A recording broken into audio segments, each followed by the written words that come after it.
This is a demonstration of the running stitch. On your card, you'll have lines across, and you will be able to sew across your lines with the running stitch. And also, you'll need to do your running stitch lines in between. Our ghost stitches is what I call them. The reason why we do them here is because you can get motor memory of stitching in a straight line. Once you've done all the black lines, then you'll come back and go in between, because we want to see how we do without having a line guide. Now, I have my needle already threaded in my patch.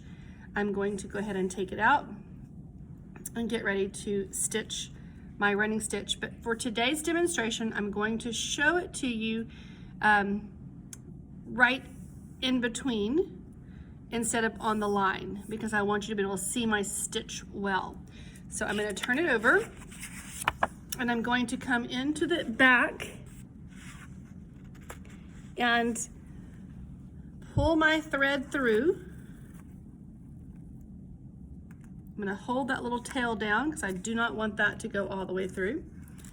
And then I'm going to take my tape, because we always need to have 2 pieces of tape when we are doing our stitch cards. So we're going to tape down that tail so it does not pull through the card. Now I'm going to turn it back over, pick up my needle, hold my card so that I can do a running stitch. I'm literally going to go in and out, in and out, in and out. Think of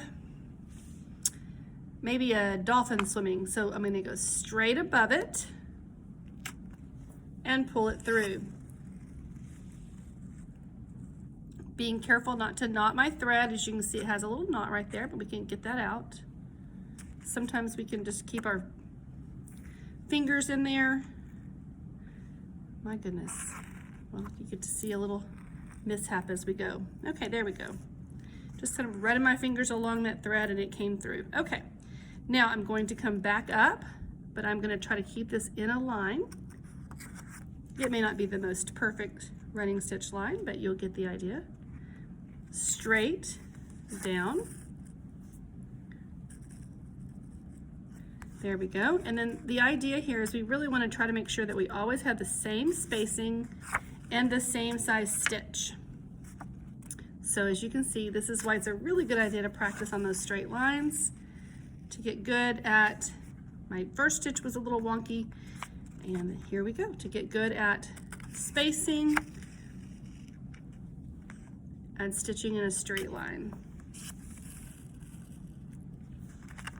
When you're sewing with fabric, you can sort of pick it up, pick the fabric up, and sort of like a little dolphin swimming in the ocean. But this is just a basic stitch. Once you get the hang of it, then you can do it more quickly. This running stitch is one of the most basic stitches to learn and can be used quite often as a base stitch for embroidery work. Okay, almost to the end. As you can see, I still have plenty of thread left. And we could very well tie off and see, do I have enough to possibly do another stitch line? If that's the case, then I can quickly tie it off and try it again. So that's not terrible. So we're going to turn it over, and I'm going to show you once more how to tie off. So my last stitch is right here, so I'm going to take my needle and pick that stitch up.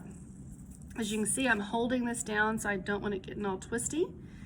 Take my needle and go through the loop, and I'm going to pull it towards me.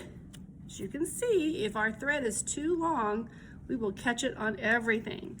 Go back through that same last stitch again. Come through that loop, pull it, pull it towards myself. Not the best knot, but we got a knot, okay? I'm gonna take my needle, tuck, tuck, needle stuck. I'm going to go ahead and come over here and cut this little thread off. I do have enough thread, I think. I could tie it off and do it again. If not, then simply take it, unthread it, throw it away. And so here is our ghost running stitch. We'll, again, as just to recap, you're going to do the stitch on the black lines first. And then you'll come back and do your ghost stitches, which will probably make them better than these. And that is a running stitch.